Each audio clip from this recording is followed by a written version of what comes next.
Hello and how's it going, everyone? It is Skullzi here with the latest Bethesda news, rumors, and speculation. Real quick, you might hear a bunch of dogs going nuts in the background and even random explosions. It seems like every time I record, the most random RNG events happen because literally, I guess I looked into it, some factory nearby is blowing up like for 20 minutes.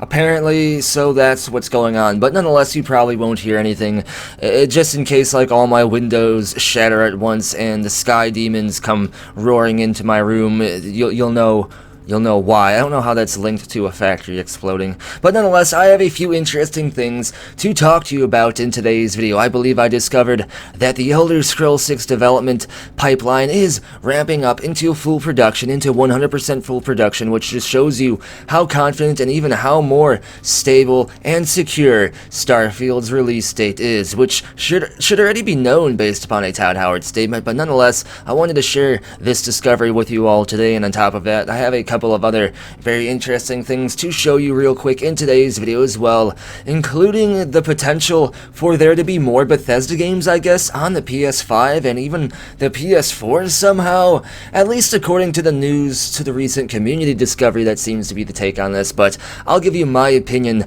on that as well as a couple of other things. And as always, I'll put links that you need that are like important to any of these stories down in the description below if there are any. But let's not waste any more time and get to today's information, and I want to begin today's video with what I believe to be evidence that I just discovered regarding the Elder Scrolls 6 development process going into full production. Now, over the last couple of years, we've speculated, including myself, whether or not the Elder Scrolls 6 was in full production or early production or something, like something like that. Clearly, they were thinking about the game to some capacity because we got an Elder Scrolls 6 teaser trailer back at E3 2018, which feels like ancient times right now, like a whole nother Elder Scrolls era since the whole pandemic catastrophe happened. But nonetheless, it's clear that, according to recent Todd Howard statements, that the Elder Scrolls 6 is in an early design phase, or just a design phase right now. That means that they're probably still getting the majority of the storyline finished, a lot of the quests finished, maybe more of the character stories written, maybe they're designing the game maps. It seems like the Elder Scrolls 6 isn't inherently in what they would consider a playable state, otherwise they would say that. So with that in mind, and with Starfield coming out at the end of 2022 next year, and with Todd Howard saying they're very, very confident in Starfield's release date, I would say that it seems almost certain that the Elder Scrolls 6 is their prime development focus right now. Of course, Starfield is no doubt going through some sort of like play testing, bug testing, and maybe even having DLC being made, future DLC being made right now, if the game will have DLC and expansions. But based upon this discovery right here, I believe that the majority of Bethesda game studios in Rockville, Maryland, and maybe some of their other studios like their Montreal location, are actually switching over to the full development, full production phase of the Elder Scrolls 6. Now that doesn't mean they're like going to chug right along on the Elder Scrolls 6's development pipeline. It's still probably going to be like 3 or 4 years before we see this game, but this evidence, in my opinion, just shows you how confident they are in Starfield's release date. So you don't need to worry. Even though it's like a year and a half away, the game is coming out next year, so don't worry at all. There's like almost no chance of it getting delayed because I don't think they would be undergoing such a massive hiring spree right now for what most likely is the Elder Scrolls 6 if they felt like Starfield had any chance at all to be delayed because of bugs or anything like that. It seems like that Starfield would almost have to be finished, right? For them to be like very, very confident in the game's release date, basically the entire game would have to be finished and they'd just have to be bug testing it, because if they're still going to add more content, even side quests or stuff to the game, then that would kind of complicate bug testing, because as anyone who knows coding or game dev knows, the more you add to a game, the less stable somewhat it gets, and you always have to go back and do some patching or some balancing or fix some code in some places as you add new things to a game. So the fact that they're very confident in the 2022 release date, and the fact that we see all these job postings, in my opinion, means Starfield's basically done. It's in the final bug testing phases, and their main development and design focus is on Test 6 100%. And I don't think any of these jobs would have anything to do with Starfield, because by the time that these people were hired and acclimated into the Bethesda Game Studios working environment, they no doubt would be working on the Elder Scrolls 6 by that time. So if you want to work on the Elder Scrolls 6 and you have any of the experience Bethesda is looking for here, then yeah, apply and maybe you'll get to do so, but don't break any NDAs. It's not worth it at all. And on top of this, the reason I think these are for the Elder Scrolls 6, apart from the reasons I just said in regards to Starfield's development process right now, is also because all these job postings, the ones that I'm basically focusing on in today's video, are for Bethesda Game Studios in Maryland, which no doubt, as I've said countless times, and as most of you probably already know, is a development studio that basically works on the Elder Scrolls and Fallout and Starfield, all the single-player Bethesda Game Studios games. But nonetheless, these are job postings, so we can only speculate so much on this, but we can get some pretty accurate speculation in terms of what I broke down in today's video from things like this. But nonetheless, that's going to finish up what I wanted to talk about in regards to the Elder Scrolls 6 and Starfield. Let's move on to something very interesting, because we don't get to hear much about this, but what I believe to be the Starfield MMORPG. Now, that's just my speculation. There's a little bit of evidence, actually, that it might be a Starfield MMO, but it's still speculative evidence. But nonetheless, we know that ZeniMax Online Studios, or ZOS, the studio behind the Elder Scrolls Online, are making a new MMORPG, which is a new IP. I believe it to be a Starfield MMO, but that's just my take on things. But nonetheless, they are definitely working on this game, and we'll probably hear about this game next year, or at the latest, the year after. I believe we're going to see this game at 2022, and if it is a Starfield MMORPG, it would make sense for them to announce it the year Starfield is released, if it is a standalone game set in the same universe. And there's a bunch of reasons why I think this is a Starfield MMO. I'll just go ahead and do the TLDR real quick. One is there was a job posting for vehicles in the game, saying that pretty much all the NPCs will be capable of using vehicles as well as the player. And two, ZOS basically has always made a MMORPG set in the same universe as a single-player Bethesda Game Studios game. Now that point is kind of loose because they've only literally made one other game, which was the Elder Scrolls Online, but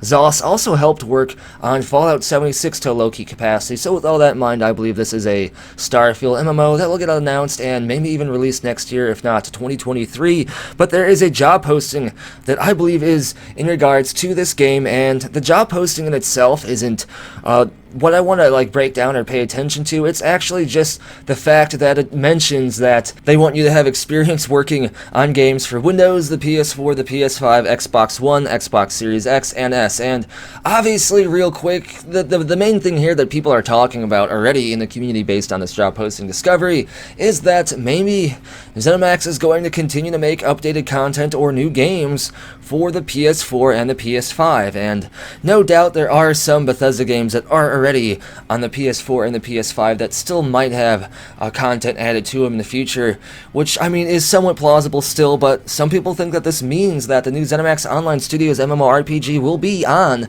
last generation systems and also the PlayStation. I don't think that's the case. I think that PS4, PS5, Windows, Xbox One, Xbox Series X, they're basically listing everything here except for Nintendo consoles for some reason, maybe because they don't ever plan on doing stuff on those consoles. I don't know why that would be the case, but nonetheless, I believe that all these consoles listed here are just basically just placeholder text, just to fill in the void, saying they want you to be experienced with working on a great deal of consoles and gaming systems, and also multiple generations of that technology as well. I think it's just a placeholder. I don't think this is any definitive proof that there will be more games, or even the ZeniMax Online Studios MMORPG, the new one, will be on the PS4 or the PS5. I think this is just placeholder text, so don't get too excited. I know people go crazy even now about the exclusivity thing with PlayStation and Bethesda and Xbox, but I mean, this stuff happens. There have been exclusives like this for a while. Sure, Bethesda is one of the biggest exclusivity purchases ever, but I mean, for the argument to still continue when we already should know that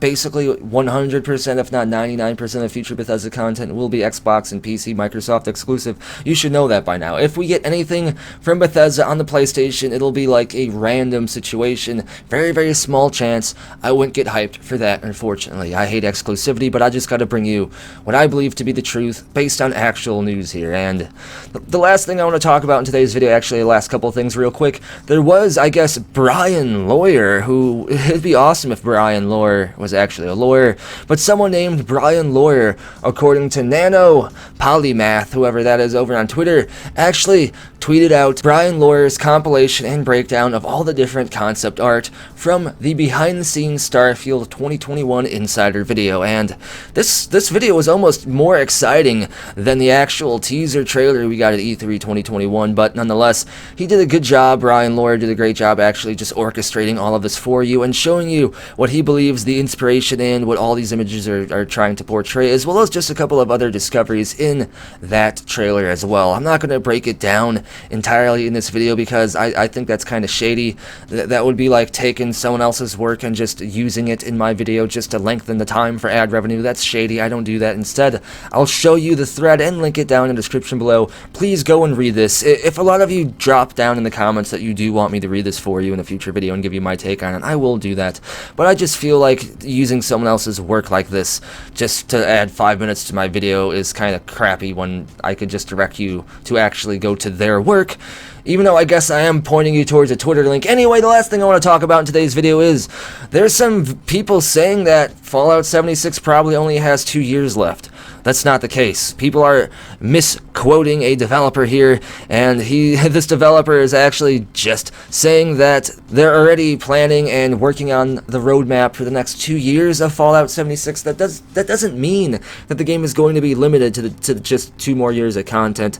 They're not going to do a roadmap like 20 years ahead. They're probably going to work on a future roadmap once they see how the community reacts to the next 2 years of content, and then they'll direct what they're going to do in the future from there. It seems like there's a lot of like miscommunication and clickbait going on. I guess that's just normal, especially when we get to Bethesda news, but no, Fallout 76 isn't going to disappear or be, I guess, abandoned or not get any new content in 2 years. People are misquoting people here. But nonetheless, that's going to finish up everything I wanted to talk about in today's video. We got a wide range of news today. Hopefully you enjoyed it. And as always, if you enjoy the content, if you like the channel, and if you're hyped for Starfield and beyond, be sure to give the video a thumbs up, subscribe, and turn notifications on so you don't miss out on the latest news. I would greatly appreciate it if you would subscribe, because it seems like the YouTube algorithm is removing subscribers from me at a massive rate for some reason. People are resubscribing, leaving. I keep seeing comments of people saying they've been unsubscribed for no reason and they're resubbing. So if you can check to make sure you're subbed and resub, that would be greatly appreciated. And as always, if you want to get a permanent future video shout out at the end of every single one of my videos from this point forward, you can support the channel over on Ko-fi, Patreon, or here on YouTube as an exclusive channel member. I am making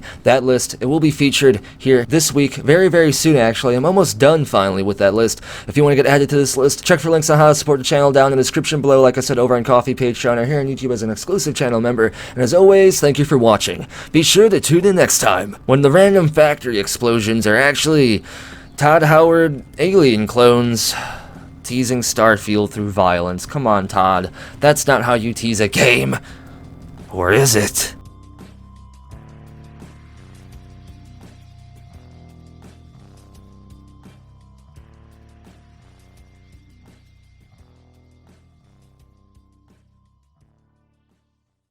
It just works.